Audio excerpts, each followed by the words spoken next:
Huwag kalimutang magdasal sa gitna ng kaguluhan at problema. Ako po si Father Fiel Pareha at ito po ang ating segment, ang Daily Devotion, na kung saan tayo po ay magdarasal, magbabasa at magninilay kasama ng salita ng Diyos sa buong taon. Manalangin tayo. Sa ngalan ng Ama, ng Anak at ng Espiritu Santo. Amen. Halina, banal na Espiritu, liwanagan mo ang aming puso at isip, nang maunawaan at may sa buhay namin ang iyong salita. Amen. Our Bible passage for today is from the Gospel of St. Matthew chapter 10, verses 16 to 23, and I read it for you. See, I am sending you out like sheep into the midst of wolves, so be wise as serpents and innocent as doves. Beware of them, for they will hand you over to councils and flog you in their synagogues, and you will be dragged before governors and kings because of me, as a testimony to them and the Gentiles. When they hand you over, do not worry about how you are to speak or what you are to say, for what you are to say will be given to you at that time. For it is not you who speak, but the Spirit of your Father speaking through you. Brother will betray brother to death, and a father his child, and children will rise against parents and have them put to death. And you will be hated by all because of my name. But the one who endures to the end will be saved. When they persecute you in one town, flee to the next. For truly I tell you, you will not have gone through all the towns of Israel before the Son of Man comes. Totoo, realistiko, makatotohanan ang mga sinasabi ng ating Panginoong Jesucristo sa ating binasang Ebanghelyo sa araw na ito. Sa pagmimisyon natin, sa ating buhay bilang mga tagasunod niya, hindi malabo na tayo ay uusigin, tayo ay i-judge ng mga tao.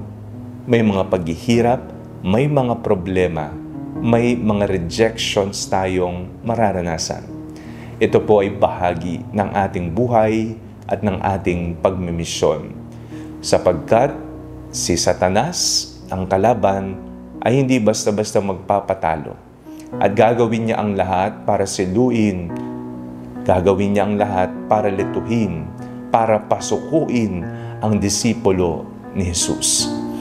Ngunit sabi ng Panginoon, ang sino man na magiging matapat at matatag na makakaalpas sa lahat ng mga pagsubok na ito ay magkakamit ng buhay na walang hanggan. Paano po natin magagawang malampasan ang mga problemang ating kinakaharap sa ating buhay, sa ating pagmimisyon? Ito po ay sa pamamagitan ng tulong ng panalangin. Tayo po ba ay nagdarasal bago misyon, pagkatapos ng misyon, sa kalagitnaan ng misyon? Tayo po ba ay aware na ang ating buhay pananampalataya at misyon ay sa Panginoon, para sa Panginoon, at buong buo para sa Diyos? Kung hindi po tayo aware at kung hindi po tayo nagdarasal, ano pong sandata ang ating magagamit? Ang panalangin ang siyang ating gagamitin bilang sandata laban sa kasamaan at pag-alpas sa anumang problema na ating nararanasan sa pang-araw-araw nating pamumuhay. Huwag tayong susuko, huwag tayong papasilo sa anumang halina ng kalaban. Bagkus tayo po'y mananatiling matatag kasama ng Diyos sa pamamagitan ng panalangin. Manalangin tayo. Panginoong Jesucristo, sana po ay malampasan namin ang lahat ng mga pagsubok na aming kinakaharap sa buhay na ito. Amen. Sa ngalan ng Ama, ng Anak at ng Espiritu Santo. Amen. Huwag po ninyong kalimutang i-like ang video ito, mag-comment po kayo and share it with your family and friends.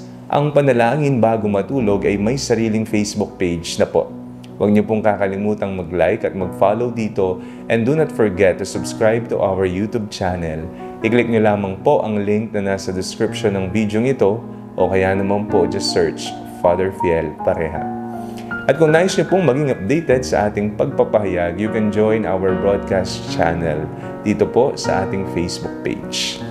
God bless you po.